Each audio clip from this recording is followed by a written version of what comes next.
Ça le dégoûte tellement qu'il préfère me dire d'arrêter, même s'il sait très bien qu'il va mourir. T'sais. Il n'y aura plus jamais d'occasion de m'écouter.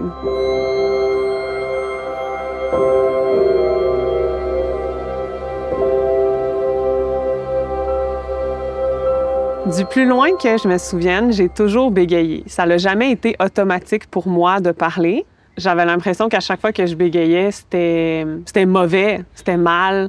Pourquoi je suis pas capable de juste parler comme tout le monde? C'était juste quelque chose qui m'accompagnait tout le temps. J'avais presque constamment peur à chaque fois que j'ouvrais la bouche, que je bégayais. Mon père était quelqu'un d'extrêmement réservé. J'ai grandi avec cette idée qu'il me parlait peu, entre autres, ou en grande partie parce que je bégayais. Mon père est décédé quand j'avais 16 ans. Quelques jours avant sa mort, il était aux soins palliatifs à l'Hôtel-Dieu. Puis je lui avais écrit une lettre pour lui dire adieu. Il était dans son lit, il pouvait à peine bouger, très, très faible. Puis je commence à lire et je bégayais extrêmement beaucoup. J'étais pas... tu sais, à chaque mot, c'était difficile. Puis après quelques minutes, mon père fait un signe de la main, puis il dit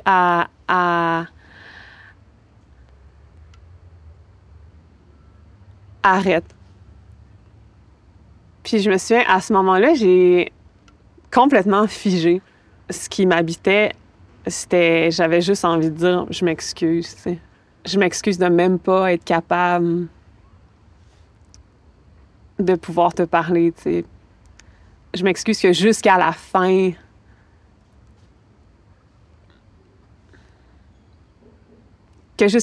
j'aurais pas pu ne pas bégayer. Puis je me rappelle m'être sentie énormément seule à ce moment-là, déjà. Dans mes études en littérature, j'avais 20 ans et j'avais très envie d'aller faire 2 sessions à l'étranger. J'ai trouvé en ligne un groupe de gens qui bégayaient à Groningue, aux Pays-Bas, où j'étais.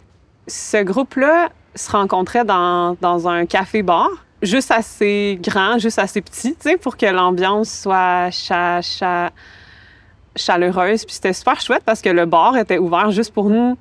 La première heure, c'était une présentation par une personne qui bégayait. Et je parle pas néerlandais. Je comprenais absolument rien.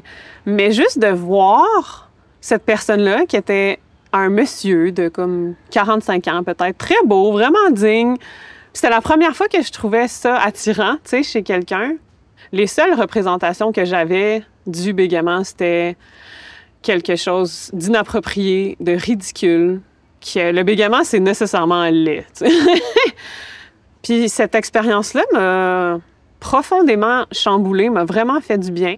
Je me suis carrément dit, mais il bégait, puis il est tellement attirant, ça veut dire que moi aussi, je peux être quelqu'un qui bégait des fois, puis être attirante aussi.